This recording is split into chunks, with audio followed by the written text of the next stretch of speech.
रूस और यूक्रेन के बीच 24 फरवरी 2022 को शुरू हुए युद्ध का क्या अंत होने वाला है? क्या युद्ध रोकने के डोनाल्ड ट्रंप के प्रयास रंग लाने वाले हैं? ट्रंप और जेलेंस्की के बीच व्हाइट हाउस में तीखी बहस के बाद आखिर यूक्रेन युद्ध विराम को कैसे हो गया तैयार और रूस ने सीज फायर के लिए कौन सी शर्त रखी है?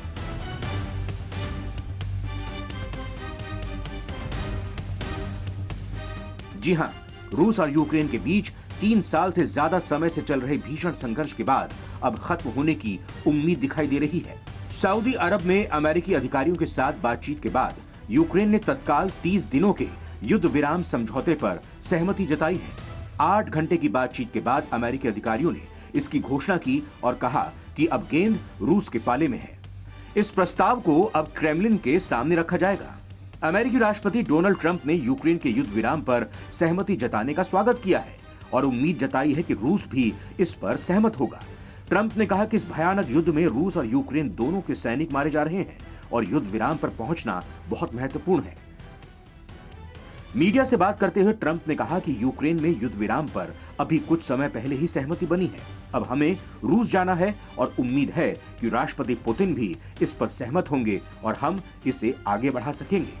आपको बता दें कि इससे पहले सऊदी अरब के जद्दाह में अमेरिका और यूक्रेन अधिकारियों की बैठक के बाद दोनों देशों ने संयुक्त बयान जारी किया, जिसमें कहा गया कि यूक्रेन अमेरिका के उस प्रस्ताव के लिए खुला है जिसमें तत्काल अंतरिम 30 दिवसीय युद्ध विराम लागू करने की बात कही गई है, जिसे सभी पक्षों की आपसी सहमति से बढ़ाया जा सकता है।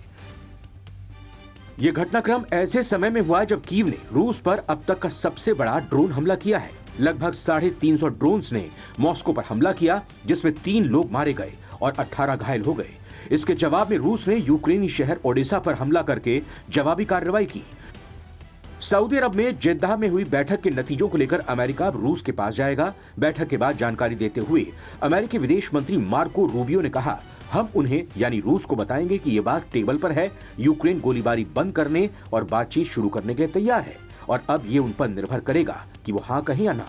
उन्होंने कहा कि युद्ध को समाप्त करने का एकमात्र तरीका सैन्य समाधान के बजाय बातचीत करना है। इस बीच युद्ध विराम को लेकर रूस ने कुछ शर्तें भी रखी हैं और शायद यही अमेरिका की संशय की वजह है। रूस के राष्ट्रपति भवन क्रेमलिन ने सार्वजनिक रूप से किसी रियायत की पेशकश नहीं की है।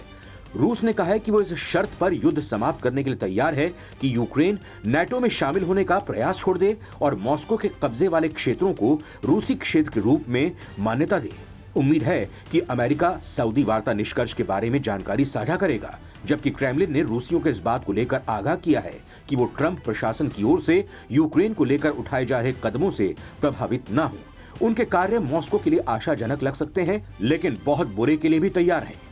उम्मीद की जानी चाहिए पूरी दुनिया की तरफ से कि जल्द ही रूस और यूक्रेन के बीच बात बने और दोनों देश न सिर्फ 30 दिनों के सीज फायर के लिए राजी हों, बल्कि ये युद्ध पूरी तरह से रुक जाए, इस युद्ध का दी एंड हो जाए। ये वीडियो आपको कैसी लगी कमेंट करके जरूर बताइएगा। आप बने रहिए एनबीटी ऑनलाइन के साथ।